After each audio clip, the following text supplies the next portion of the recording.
¿Por qué Jesús dijo, «No juzgues para que no seas juzgado»? ¿Acaso quiso decir que nunca debemos evaluar las acciones de los demás?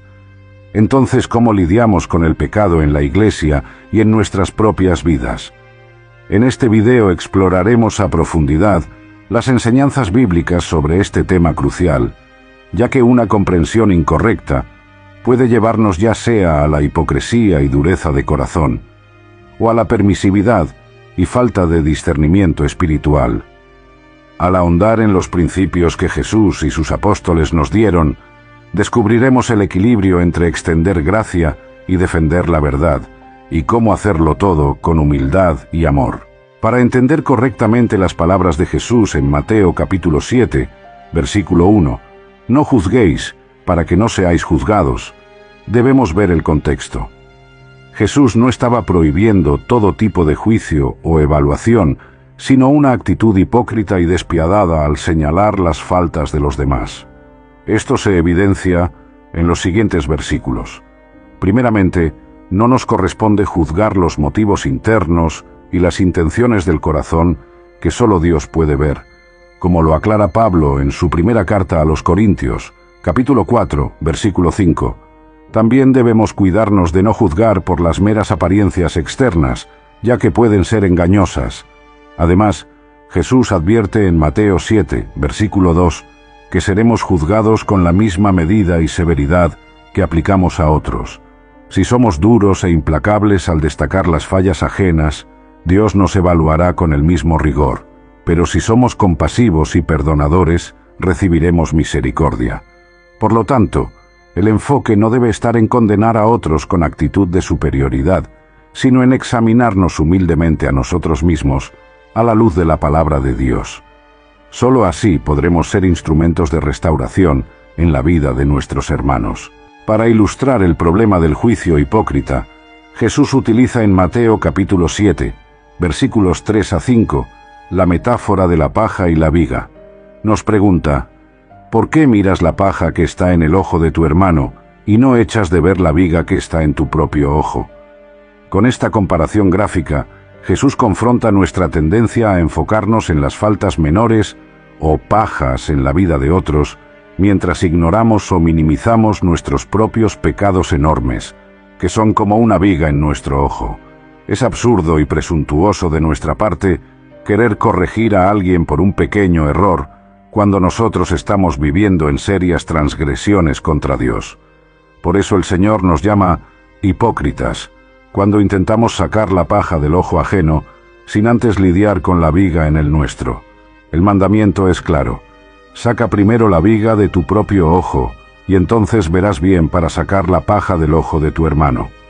Solo después de permitir que Dios trate con nuestros propios pecados, a través del arrepentimiento y la rendición de cuentas, estaremos en condiciones de ayudar a otros a vencer sus debilidades con humildad, empatía y sabiduría. Inmediatamente después de la metáfora de la paja y la viga, Jesús agrega en Mateo capítulo 7, versículo 6, «No deis lo santo a los perros, ni echéis vuestras perlas delante de los cerdos, no sea que las pisoteen y se vuelvan y os despedacen». A primera vista, este versículo puede parecer desconectado del tema del juicio, pero en realidad nos enseña un principio importante relacionado. Así como no debemos juzgar a otros con hipocresía y dureza, tampoco debemos ir al extremo opuesto de ofrecer las cosas sagradas y preciosas de Dios a aquellos que las despreciarán y rechazarán abiertamente. Jesús usa las figuras de perros y cerdos, animales considerados impuros en la cultura judía, para representar a las personas que están endurecidas en su impiedad y hostilidad hacia el mensaje del Evangelio. El punto no es que debemos discriminar o menospreciar a los incrédulos, sino que se requiere discernimiento y prudencia al compartir las verdades espirituales.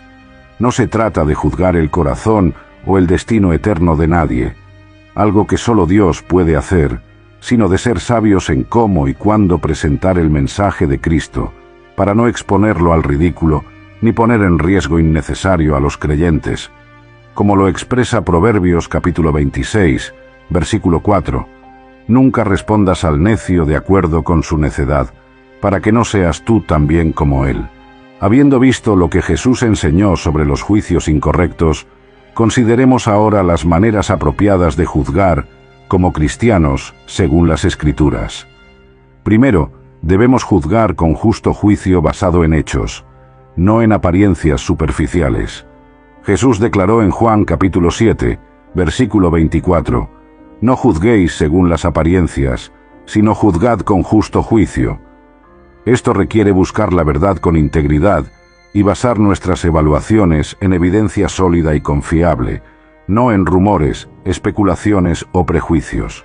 Segundo, cuando un hermano en la fe cae en pecado, tenemos la responsabilidad de confrontarlo con amor, siguiendo el proceso que Jesús enseñó en Mateo 18, versículo 15, con el fin de restaurarlo. Esto debe hacerse primero en privado y con mansedumbre, recordando nuestra propia vulnerabilidad a la tentación. Tercero, se nos llama a evaluar las doctrinas y enseñanzas que escuchamos a la luz de la palabra de Dios, ejerciendo discernimiento bíblico. Jesús advirtió en Mateo 7, versículo 15, «Guardaos de los falsos profetas que vienen a vosotros con vestidos de ovejas, pero por dentro son lobos rapaces». Esto implica estudiar diligentemente las Escrituras para poder distinguir la verdad del error. Cuarto, debemos discernir la condición espiritual de las personas para saber cómo tratarlas y qué responsabilidades asignarles en la Iglesia.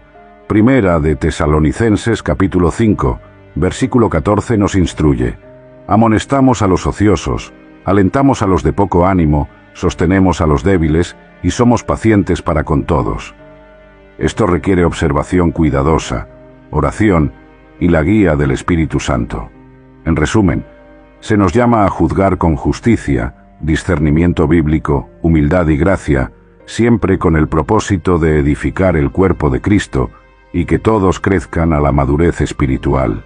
En conclusión, las enseñanzas de Jesús sobre el juicio nos desafían a examinar nuestros propios corazones y motivaciones. No debemos adoptar una actitud de superioridad moral ni condenar a otros con dureza e hipocresía, sino humillarnos, reconociendo nuestras propias faltas y extendiendo la misma gracia que hemos recibido de Dios. Al mismo tiempo, Dios nos ha dado discernimiento para evaluar todo a la luz de su palabra, confrontar el pecado con valentía y verdad, y distinguir entre quienes están abiertos al Evangelio y quienes lo rechazan obstinadamente. Esto requiere sabiduría, oración y la guía del Espíritu Santo. Que el Señor nos capacite para poner en práctica estas enseñanzas y así edificar su Iglesia con rectitud y amor. Que nuestro juicio justo y compasivo sea un reflejo del carácter de Cristo, atrayendo a otros a su reino. Recordemos que algún día todos compareceremos ante el tribunal de Dios para dar cuenta de nuestras vidas. Que esto nos motive a vivir de una manera que glorifique a nuestro Señor y extienda su amor a un mundo necesitado.